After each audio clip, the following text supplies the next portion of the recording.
On behalf of Naughty Dog, Sony reps reached out to Vice about their negative review of The Last of Us Part 2, based on reporting coming in from Polygon, with some of the opinions and points apparently they didn't agree with made in the review.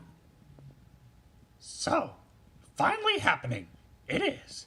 If believe you do that a bad game, The Last of Us Part 2, is, then contacted you will be by Sony and politely encouraged to rethink your behavior. An offer they will make you that you cannot refuse.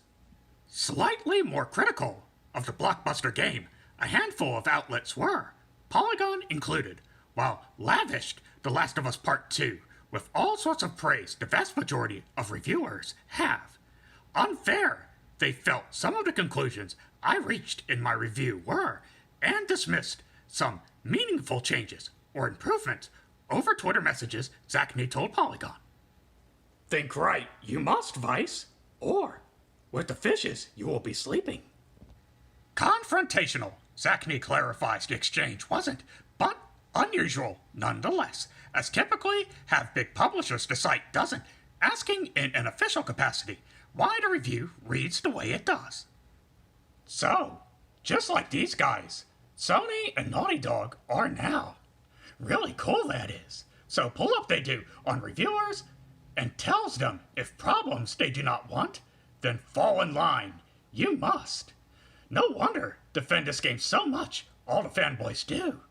Afraid of Sony, Naughty Dog, and Neil Druckmann they are. With this revelation, present to you a question I must. The Last of Us Part 2 fanboys. Why terrified of Neil Druckmann you are? Look at him you must. Built he is like a box of twigs, and fantasizes he does about Abby crushing him. Okay it is to say something bad about the game. Scared of Neil, you do not need to be. Reviewers and fanboys, protect you. Yoda will, little babies.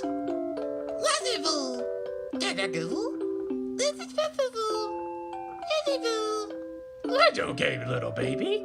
Okay it is